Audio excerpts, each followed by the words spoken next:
কিহৰ বাবে বিতৰ্কত সোণাপুৰ টোলগেট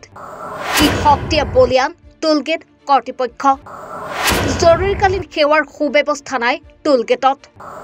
তথৈবচ অৱস্থাত টয়লেট ৱাশৰুম নীৰৱ দৰ্শক ৰাষ্ট্ৰীয় ঘাইপথ প্ৰাধিকৰণ অসমৰ মুঠ 14খন টোলগেটৰ ভিতৰত অন্যতম সোণাপুৰ টোলগেট বাৰে বাৰে বিতৰ্কত হাগুৰ খাই পৰিছে ৰাষ্ট্ৰীয় ঘাইপথ প্ৰাধিকৰণৰ নীতি নিয়মলৈ বুঢ়া আঙুলি দেখুৱাই এই টোলগেটখনে প্ৰতিদিনে একোটা বিতৰ্কৰ সৃষ্টি কৰি আহিছে যদিও চকুমুদা কুলি হৈ থকাৰ অভিযোগ বিভাগীয় বৰমুৰীয়াৰ বিৰুদ্ধে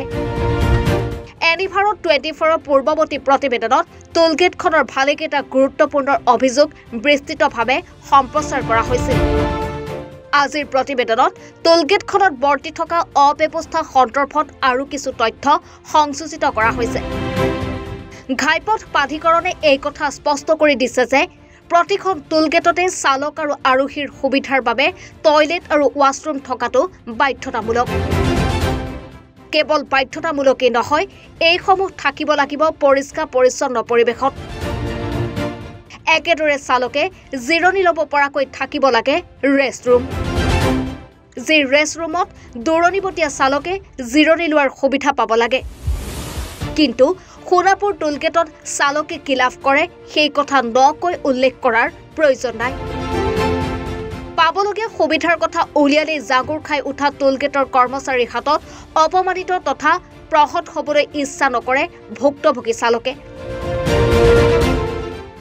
চালক অথবা আৰোহীক অশালীন আচৰণ কৰাত হেতু বিশেষ নাম আছে সোণাপুৰ টোলগেটৰ বিশৃংখল পৰিস্থিতিৰ সৃষ্টিৰে জোৰ জবৰদস্তি টোলকৰ আদায় কৰাতহে পাৰ্গত এওঁলোক সোণাপুৰ টোলগেটত বাধ্যতামূলকভাৱে থাকিব লগা জৰুৰীকালীন সেৱাৰ সুবিধা বিচাৰিবলৈ যোৱা চালকো সন্মুখীন হয় দুৰ্ব্যৱহাৰৰ এনিভাৰত 24ৰ পৰৱৰ্তী প্ৰতিবেদনত সম্প্ৰচাৰ হ'ব তেনে অভিযোগৰ আৰু বহু কথা ব্যুৰো ৰিপৰ্ট এনিভাৰত 24